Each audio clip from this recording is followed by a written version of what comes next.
여러분과 함께 과연 지금이 말세인가? 이 제목으로 은혜의 말씀을 나누고자 합니다. 우리는 오늘날 말세란 말을 많이 듣고 있습니다. 교회와 성도들이 말세라고 하는 그것은 옛날부터 늘 하는 말이지만은 오늘 믿지 않은 사람들이 교회와 성도들보다 더 앞서서 이때가 말세라고 그렇게 주장들하고 있습니다. 그 이유는 급변한 사회와 인심 및 국제 정세에 부딪혀 우리가 사는 세상이 그 무엇인가 이제는 한계점에 도달하고 있다. 이제 사람의 힘으로 이 세상을 이끌어갈 수 없게 되었다. 이러한 느낌을 모든 사람들이 다 가지고 있기 때문인 것입니다.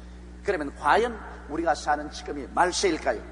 우리는 오늘 함께 하나님의 말씀을 통하여 이 점에 관해서 우리 마음속에 분명한 깨달음을 갖고자 하는 것입니다. 제일 첫째로 여러분, 성경은 말세에는 사람의 인심이 변할 것이라고 말하셨습니다. 성경에는 말세가 오면 인심이 흉흉하여져서 삶 전반에 걸쳐 고통하는 때가 올 것이라고 분명히 말을 하고 있습니다.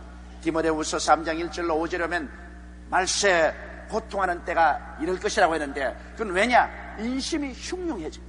사람의 마음이 이제는 비정상적으로 변화되고 만다는 것입니다. 거기에 보면 사람들은 그 무엇보다 이제는 자기만 사랑한다는 것입니다. 여러분, 오늘 인류 역사상 가장 이기주의가 혹심한 시대에 우리는 살고 있습니다. 지금 오늘 이 시대에 사람들은 자기 이외에 다른 사람을 생각하려고 하고 있지 않습니다.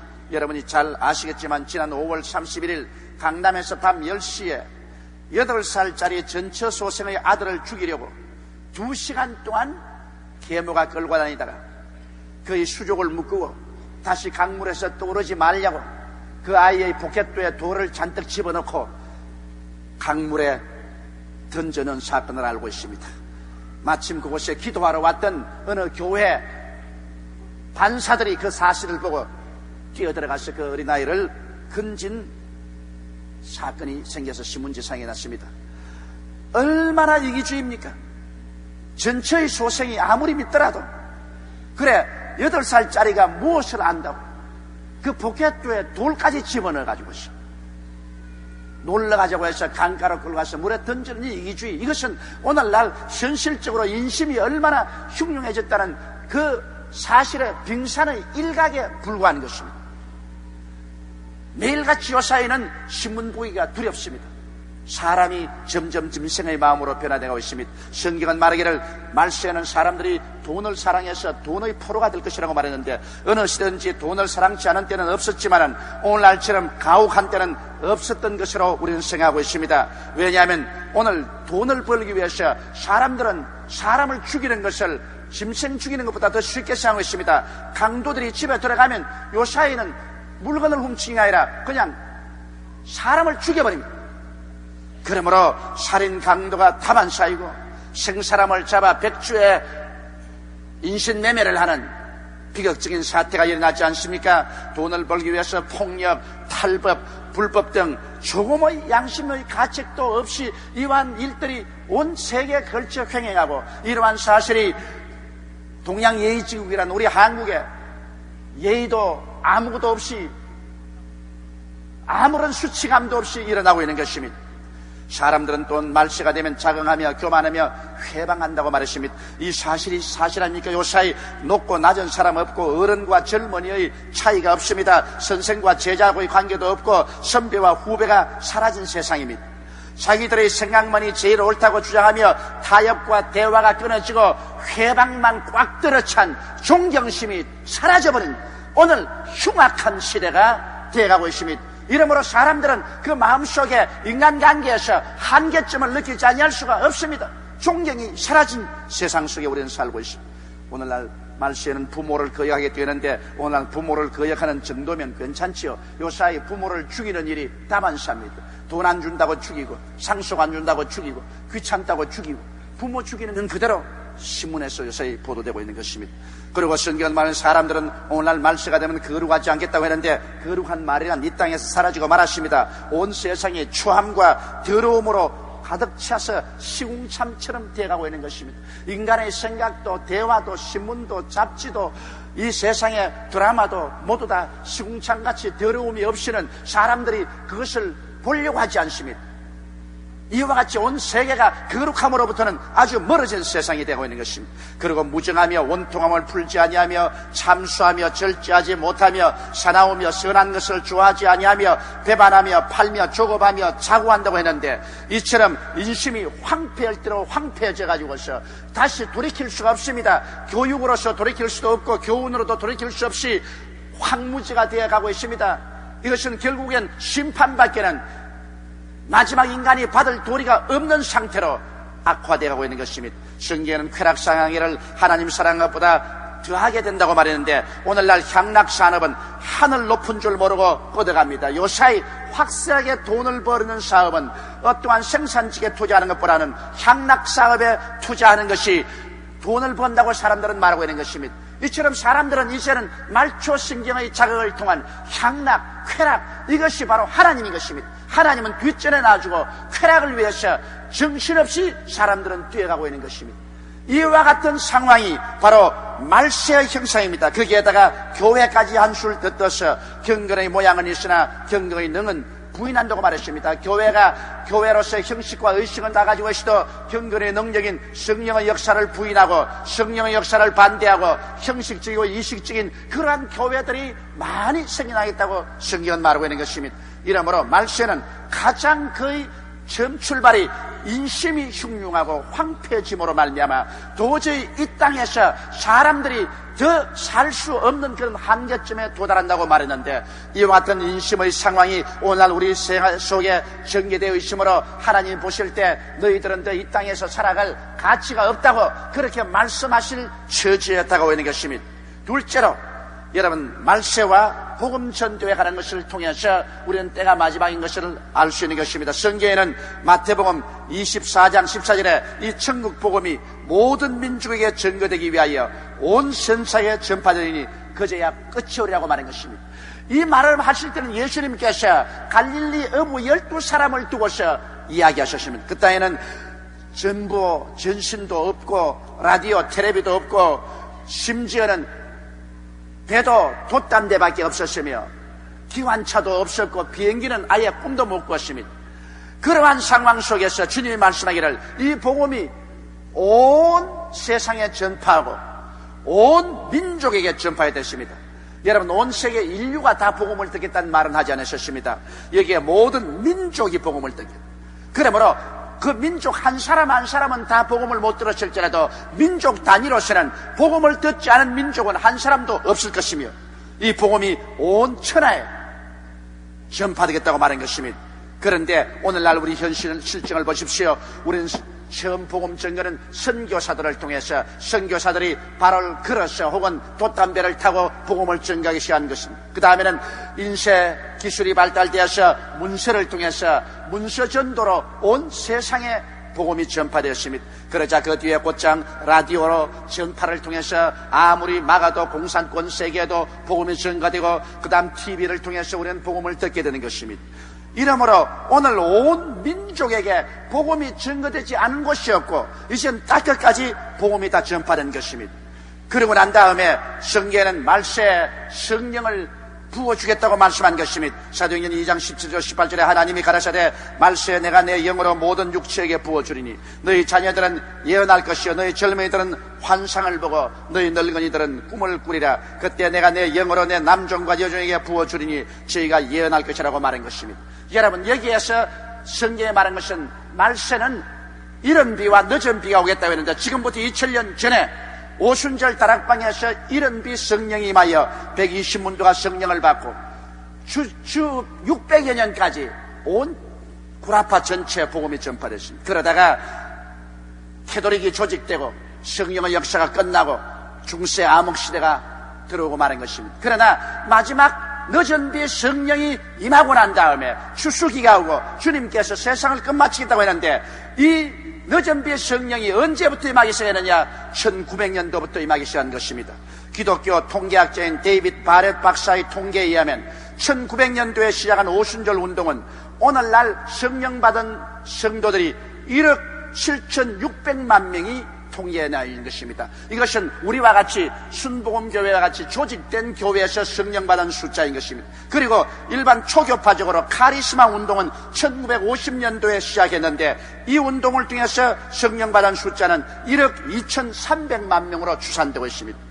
그리고 난 다음 1980년도에 시작된 제3의 물결이라고 해서 아주 딱딱한 교파, 성령을 안 받아들이던 그런 교파에도 성령운동이 나서 그곳에서 성령 받은 사람 수가 2,800여만 명이 되고 매년마다 오늘날 성령을 받아가는 숫자가 1,900만 명이 늘어가고 있습니다. 그래서 지금 온 세계에서 기독교회 가운데 성령 받아서 등록되어 이미 숫자로 나와 있는 수만 하더라도 약 3억 2,700만 명이 되는 것입니다.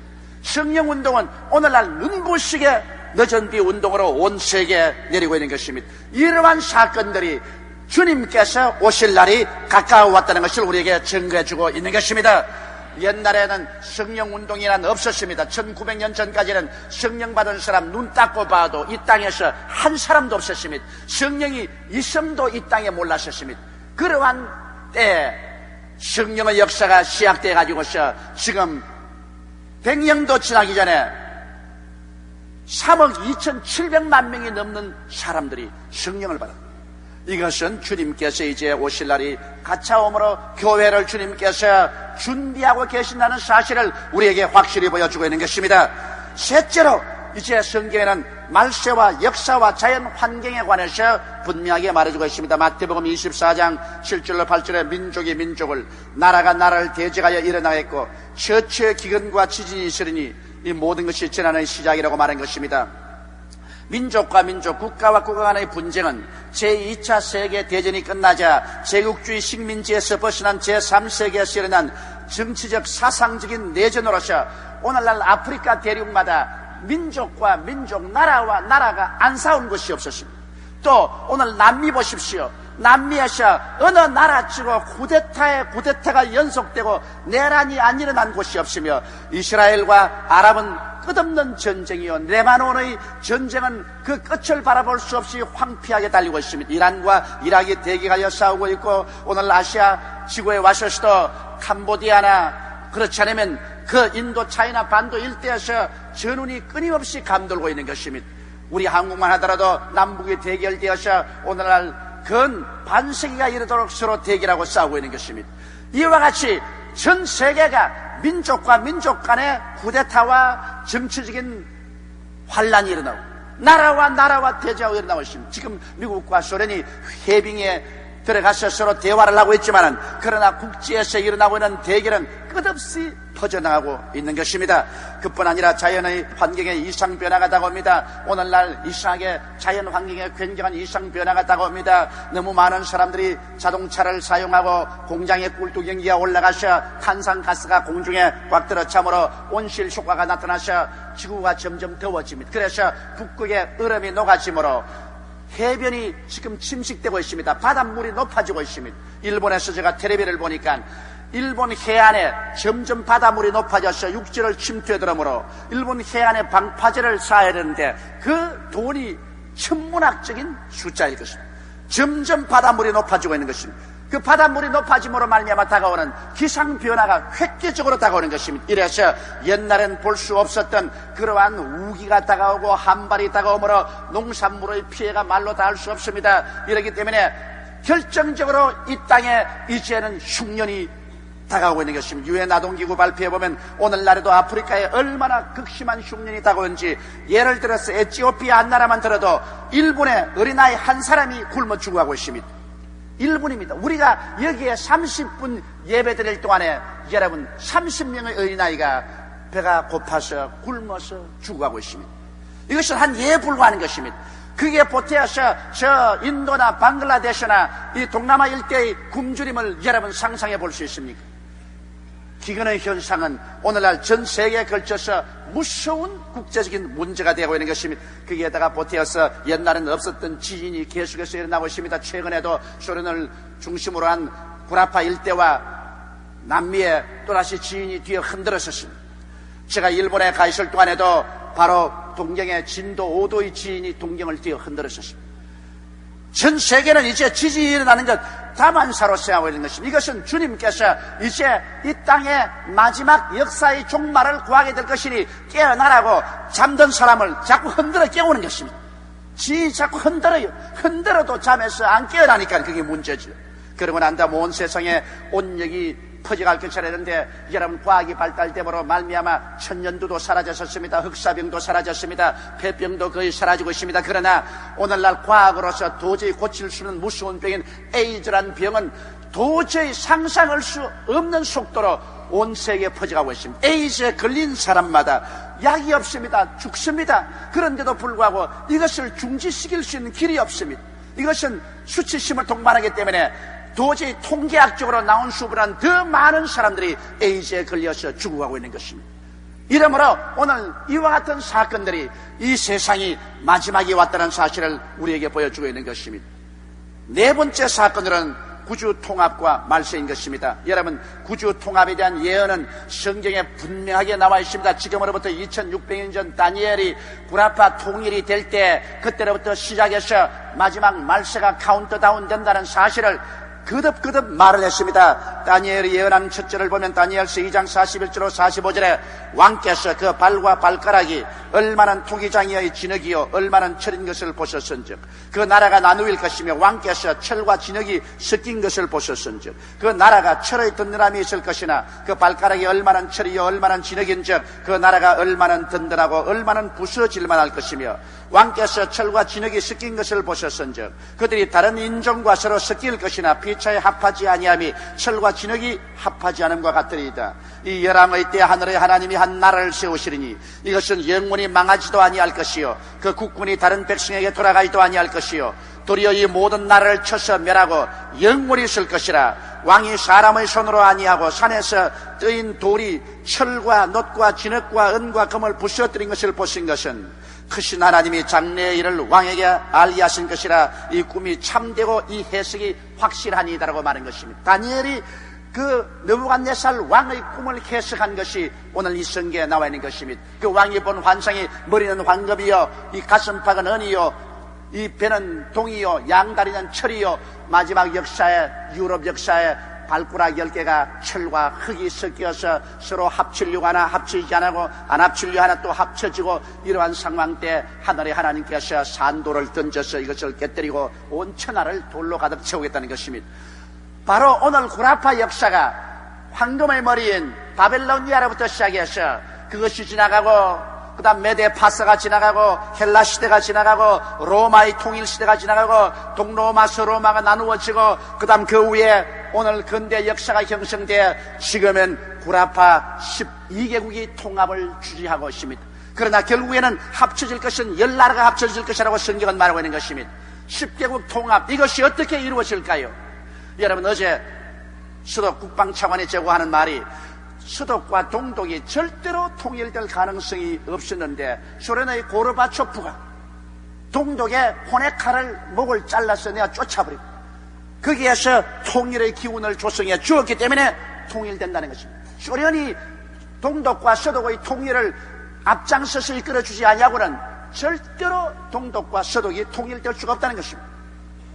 동서독이 통일 안 되면은 유럽이 통합은 절대로 안 된다고 그가 말했습니다.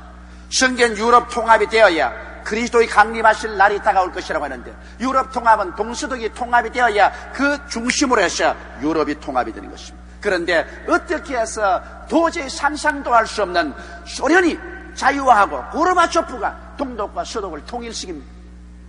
그분 하는 말은 앞으로 한국도 소련이 이북의 김일성이와 김정일을 내가 쫓아버리고 남북한이 통일되도록 이끌어갈 것이라고 두고 보라고.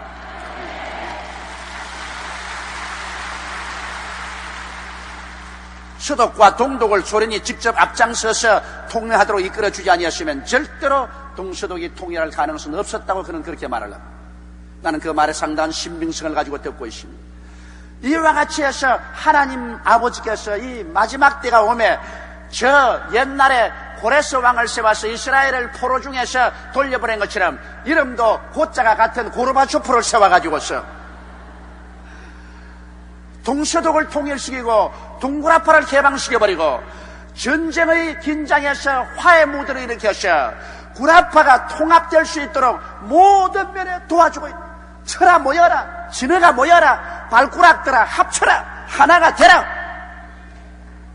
이것이 바로 오늘날 2600년전에 다니엘을 통해서 예언한 사실이 눈앞에 이루어지고 있지 않습니까? 다니엘은 계속해서 예언을 했었습니다. 다니엘서 예언의 두 번째를 보면 다니엘서 7장 7절로 14절에 똑같은 예언을 또 다른 방법으로 보았었습니다. 내가 밤 이상 가운데 그 다음에 본 넷째 짐승은 무섭고 놀라우며 또 극히 강하며 또 큰 철이 이가 있어 먹고 부셔뜨리고 그 나머지를 발로 밟았으며 이 짐승은 전의 모든 짐승과 다르고 또 10뿔이 있으므로 내가 그 뿔을 유심히 보는 중 다른 작은 뿔이 그 사이에서 나더니 먼저 뿔 중에 셋이 그 앞에 뿌리까지 뽑혔으며 이 작은 뿔에는 사람의 눈 같은 눈이 있고 또 입이 있어 큰 말을 하였느니라. 내가 보았는데 왕자가 놓이고 옛적부터 항상 계시니가 좌정하였는데 그 옷은 희가 눈 같고 그 머리털은 깨끗한 양의 털 같고 그 보좌는 불꽃이요 그 바퀴는 불붙는 불이며 불이 강처럼 흘러 그 앞에서 나오며 그에게 수종하는 자는 천천히요 그 앞에 시위하는 자는 만만이며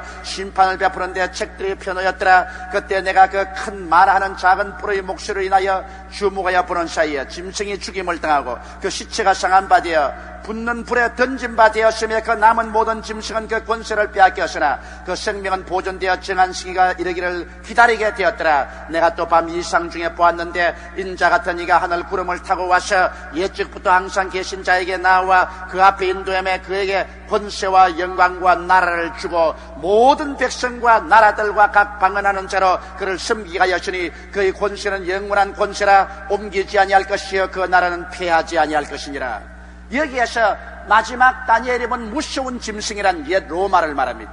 그 로마에서 10뿔이 나올 것이라고 했습니다. 옛 로마 판도인 구라파에서 10뿔 즉 10권세를 가진 나라가 나오는데 그 중에 한 나라가 가장 강한 나라가 되어서 이 나라가 10나라 중 3나라를 통합하고 그러고 난 다음 모든 7나라를 지배하면서 세계를 향하여 큰 소리하고 하나님을 대적하고 이스라엘 박멸 운동을 일으키고 이렇게 될 때 하나님의 심판의 때가 임하여서 하나님이 우리 주 예수 그리스도에게 나라와 권세와 영광을 주어 세세토록 세계와 우주를 다스리게 하겠다고 그렇게 예언을 하고 있는 것입니다. 그런데 바로 그 옛날 로마의 판도에서 지금 10뿔들이 일어나고 있는 것입니다.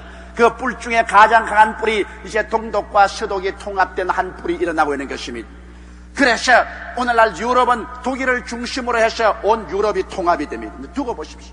옛날 히틀러는 바로 적그리스도의 한 모형으로 나타난 것입니다. 이러므로 독일을 중심으로 해서 구라파 통합이 이루어지고 그 가운데서 적그리스도가 일어나고 그 적그리스도가 하나님을 대적하게 되고 나중에 이스라엘 박멸 운동을 일으키고 그리고 제3차 세계대전을 일으키고 그때 우리 주님께서는 7년 환란 이후에 강림하게 되는 것입니다. 바로 성경은 오늘 읽은 대로 말씀하기를 이 적그리스도가 태어나기 전에 이 세계는 완전히 종말에 돌입했다가 적그리스도가 나타나면 성령이 옮기심으로 적그리스도가 세계를 지배하게 됐습니다. 성령이 옮긴다는 것은 뭐냐? 교회가 하늘로 올라가는 것을 말하는 것입니다. 바로 성령이 교회인 것입니다. 성령이 교회 가운데 있고 교회 가운데 성령인데 성경이 적그리스도 오는 것을 막고 있다가 교회가 성령과 함께 옮기면 적그리스도가 나타날 것을 말하고 있는 것입니다. 그러므로 오늘 구주 통합의 실황을 보면 1958년에 구라파가 로마 조약을 통해서 구라파 경제 공동기구를 구성했습니다. 이 시를 구성하고 난 다음에 계속해서 구라파 통합을 위해서 밀어왔으나 냉전 상태에서 구라파 통합은 거의 불가능한 것이었습니다. 미국과 소련의 냉전 관계에서 언제 3차 전쟁이 터질지 모르는 위협 가운데서 소련이 동구라파를 허락하지 아니하고 동수독 통일을 허락하지 아니하므로 구라파 통합은 구라파인들의 입술에 늘 왔다 갔다 했지만은 그러나 구라파 통일이 과연 이루어질 것인가 비관적인 말을 하는 사람이 굉장히 많았습니다. 그러나 점점 사태가 발전되어 구라파 이 시에서는 1992년에 완전히 구라파 경제 정치 통합을 목표로 했는데 하나님께서 때가 와서 역사하며 소련이 완전히 달라져 버렸습니다. 고르바초프 같은 희한한 영웅이 하나 일어나가지고서 70년의 공산주의를 무너뜨려버리고 그리고 동구라파의 모든 주권을 포기하고 자유와 해방을 선포시켜버리고, 온 구라파가 이제는 공산주의, 자유주의 할 것 없이 옛 로마 판도에서 하나의 구라파로 통합할 수 있는 기운을 조성시켜버리고 마는 것입니다. 그러므로 소련의 자유화와 미소의 화해 운동은 오늘날 마지막 구라파 통합의 절대적인 계기를 만들어 주었으며, 동구의 자유화와 독일 통일이 구라파 통일의 핵심이 되어가고 있는 것입니다. 이래서 여러분, 우리 눈앞에서 구라파는 통일되어가고 있습니다. 1992년도에 경제 정치적 통일을 이루어지고, 그리고 구라파는 강력한 하나의 통일 연방으로서 일어나게 되고, 언젠가 그 구라파에서 위대하고도 탁월한 지도자가 나타나서 세계 평화를 주장하고 이스라엘과 7년 구화 조약을 맺고, 온 세계가 이 사람은 오늘날 지상 역사에선 위대한 메시아라고 박수를 치고 따라갈 때, 그때 교회는 이 땅에서 떠나갈 때가 온 것입니다. 그때 주께서 호령과 천사장의 고함과 하나님의 나팔로 진이 하늘로 쫓아 강림하시니, 주 안에서 죽은 자들이 먼저 일어나고 살아남은 자들이 공중으로 올라가서 7년 동안 공중에서 혼인잔치를 하고, 지상에는 7년 동안 환란이 계속되고 난 다음에 7년 마지막에 예수 그리스도와 함께 내려와서 이 적그리스도를 잡아 불과 영화를 타는 못에 던져버리고, 마귀를 잡아 1천년 동안 무중행에 가둬버리고, 이 세상은 천년왕국이 시작되게 되는 것입니다. 이와 같은 역사적인 예언의 사건이 우리 눈앞에 지금 다가오고 있습니다. 그러나 우리가 이 역사적인 사건을 보고서 이 세계를 봐야지, 그렇지 않고 어떠한 사람이 갑자기 꿈에 보았다, 환상에 보았다, 지금 당장 내일 말세가 온다, 이젠 다 집어치워버리고 먹고 마시자, 이런 데 쉽게 요동되어서는 안 될 것입니다. 반드시 구라파 통일이 오고, 그 통합한 구라파에서 위대하고도 탁월한 영걸인 적그리스도가 나타나기 전까지는 여러분, 세상의 종말은 오지 않습니다. 그러므로 이제 탁월한 그 영걸이 태어날 수 있는 바탕인 구라파 통합은 우리 눈앞에 다가오고 있는 것입니다. 구라파 통합이 이루어지고 난 다음에는 언제고 벌써 이 세상은 종말의 카운트다운이 시작되는 것입니다. 그날과 그 시는 아무도 모릅니다. 오직 하나님만이 알고 계신 것입니다. 이러므로 우리는 잠에서 깨어 일어나서 기도하고 성령으로 충만하고, 우리 교회는 힘을 합쳐서 따결까지 열심히 전도하는 우리들이 되어야 될 것인 것입니다. 일하다가 주님 맞이하는 여러분 되시기를 주님 이름으로 축원합니다.